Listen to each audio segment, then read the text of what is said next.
futures. The P&I renewal period is approaching. You have announced a 10% general increase. Do you expect to be achieving this in this market? Well, we certainly intend to do so. The 10% which the American club is asking for is in line with requirements of other clubs in the international group at present, going into the 2014 renewal. I think it's realistic. It reflects the fact that over recent years there has been a steady erosion of premium rating caused, amongst other things, by the churn effect. We think that it is a responsible thing to do. There are signs that claims are starting to rise again, particularly at the higher levels of exposure, both within individual club retentions and also, of course, within the international group pool. So 10% is what we believe, given the difficulties of the freight market also at the present time, is realistic and necessary, both necessary and sufficient, if you will, for the needs of the forthcoming year. So we, as I say, have every intention of getting that figure.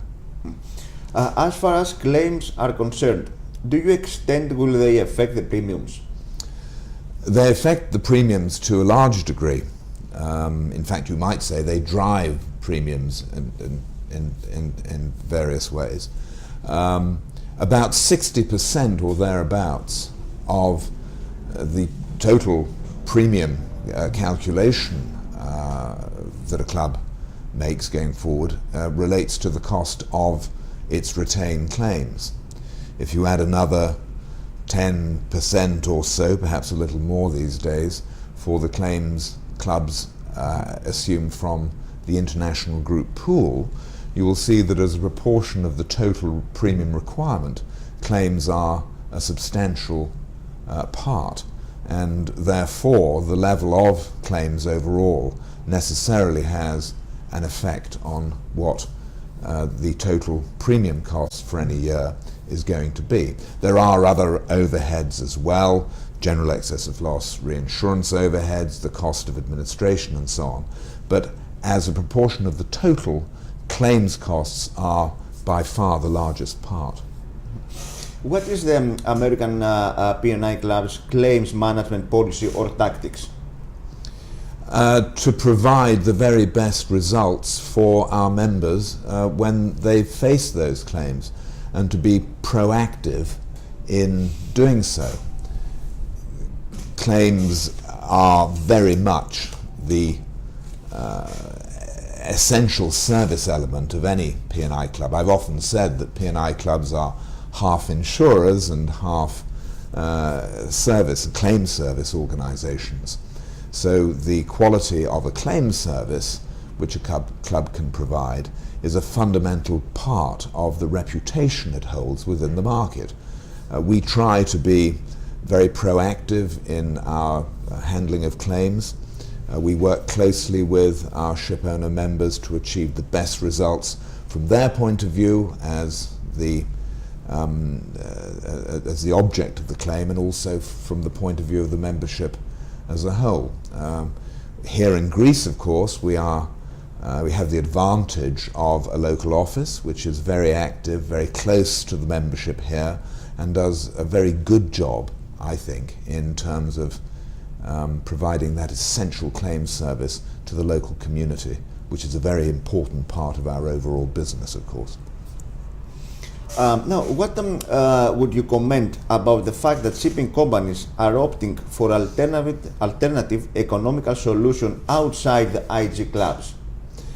I think you're referring, of course, to the fixed premium facilities which exist in parallel to, exactly, yes. to the main international group clubs. Well, the international group of clubs collectively, the 13 mutuals that make up that organization, account for about 90 to 95% of P&I insurance for all world shipping. So in that sense, they are a very large, even dominant part of the total P&I landscape. In addition to that, of course, there are other providers, fixed premium providers for the most part, that provide a product for that part of the shipping industry that doesn't necessarily want or need to be in an international group club.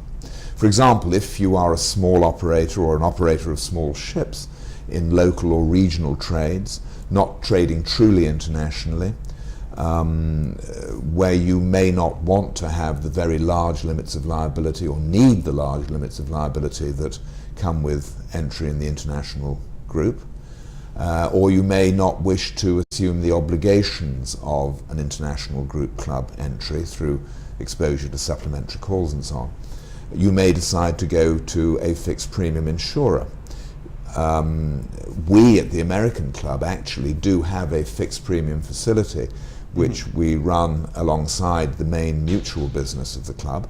It's called Eagle Ocean Marine, and it's designed to provide cover for those smaller operators in local and regional trades for tonnage typically up to about 10 to 12,500 gross tons as a maximum. The average size of ship entered in the facility is around 3,000 to 4,000 gross tons.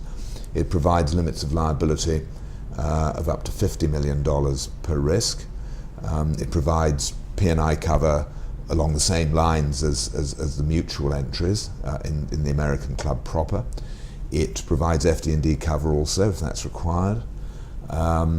It is reinsured separately from the main business of the club. It's not reinsured through the international group pool, but instead has a quota share reinsurance for the most part with Lloyd's syndicates. And that has run quite successfully. So in the round, to answer your question, there are, as they say, horses for courses. Those larger operators with larger ships trading internationally, blue water tonnage, if you will ordinarily require an entry with an international group club. But for that large sector outside the club world, there is indeed a place for the fixed premium insurer, and a very respectable place. The American Club actually is participating in that space. What would you recommend on these ship owners? Well, a very good question. The type of business tends to self-select, as it were, without necessarily the recommendation of a manager of a P&I club. Self-selects along the lines that I just described. If you are used, perhaps, in the past to have a fixed premium entry in local or regional trade, then you will tend to want to continue with that. So if you are an existing client of a fixed premium insurer, you will probably want to go as an alternative to Eagle Ocean Marine. If you have had a history of operating in a larger blue water environment with the P&I clubs as such, then you'll tend to want to continue that relationship with the P&I club. The two sectors are somewhat mutually exclusive in a way, and you'll find that, as I say, they self-select. Fixed premium clients will tend to want to continue in the fixed premium direction, and mutual clients with bigger ships trading internationally will tend to want to continue with the international group clubs. Greek ship owners now are investing in new ships and in different sectors. How does the American P&I Club cater for this trend? Well, we're always very encouraged to hear that, particularly here in Greece, where we have such a strong position, that Greek owners are becoming more involved with new ships and in different areas. We certainly like to be competitive in every respect in what we do.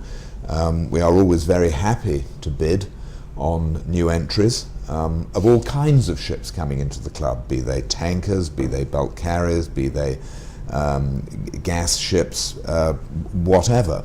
And we are, as I say, encouraged that this may indicate an improvement in the freight markets going forward, that there's greater ship owner confidence, I should say, in the future conditions of the freight markets, which is always good news. We like to characterize ourselves as being a club that's large enough to handle any kind of risk and any kind of owner, but small enough, or of a size, I should say, to provide very personal attention to the ship owners with whom we deal. So we consider ourselves here with our office locally also being a strong part of what we can offer the local market as being well positioned to take advantage of these exciting trends as the market expands again. Yes, about the local office, how is, let's say, the cooperation between the central office or the other office of club? I think those relationships are very good indeed. I mean, they are. The cooperation. The cooperation is very important. We have offices. Well, our main office, of course, is in New York. We have an office in London. We have an office here in Piraeus, and we have an office in Shanghai. Additionally, over the last several months, we've opened a small representative office in Hong Kong also, with the chief focus on South and Southeast Asia going forward. And the cooperation between the offices, which provide a seamless 24-hour ability to handle a local claim locally at any time of day or night, the cooperation that creates is very considerable, and the offices are in regular contact with each other on all kinds of matters. Obviously the main direction in regard to policy and some of the issues concerning larger claims will be from head office in New York that maintains that overall directional control, but the degree of autonomy and the degree of cooperation among the offices themselves across the world is very great, and it will continue to be that way, I'm sure. The American Club over the past decade has steadily improved in its performance and reputation. To what do you believe this is owed? Well, it's very kind of you to say that. I'm bound to say I'm delighted to hear it too. We have been diligent in building that reputation, and I think ultimately it depends on three things: hard work, hard work, and hard work. We do work very hard to focus our service very much on the interests of the individual member. As I mentioned a moment ago, we are of a size and a skill set that can deal with any kind of claim and any kind of owner and any kind of circumstance that may present itself within the P&I environment. But we are also of a size to be able to provide that very close personal service to our members when they need it. And I think that is really at the root of the growth of our reputation and our position in the market over recent years. We do work hard to provide the very best. We're not the largest club by any means, but we do think that in what we do, we try to be the most sympathetic and most clearly focused on the interests of our members. And I think that is at the root, really. What I would add is that it's always a pleasure for me to have the opportunity of visiting Greece. I'm sorry to say I haven't been here for several months, and this particular visit is all too short, I'm afraid. The Greek market is very important to us. We've had a great deal of success here over the last 10 or 12 years, which success has been considerably increased through the opening of our office here in Piraeus, which is headed up by Dorothea Ioannou, who does a great job with her team in servicing our local members. We are deeply committed to the Greek community, where we are also deeply grateful to the support which the Greek community has given us over the years. Shipping is very much part of the total Greek experience in every respect. You know, from Homer's black ships in the archaic period, as it were, to the modern day. It is very much part of Greek life and the Greek future, I think. We intend to be part of that going forward. Times have been difficult for Greece, of course, in recent years. I'm confident that Greece will restore its financial fortunes over time. I'm also confident that the freight markets will improve again and that Greek ship owners are beginning to see this already. Greece will remain a very important component of world shipping for the future. There's no doubt about that. It has been for many years, and I think it will continue to be in the future. Over the last 12 months alone, Greek owners have bought something like 300 ships, I read the other day somewhere. So that indicates a continuing commitment to the shipping world, and we as a supplier of services to the shipping world are proud to be associated with Greece as such a very large factor in the future of world shipping. So I will be back here again soon and remain totally optimistic about Greece and the American Club's position in this of market. Course. Thank you. We'll be very happy to, if you have time, to continue the conversation. Indeed, thank you. Thank you very much, Mr. Hughes. Thank you, pleasure.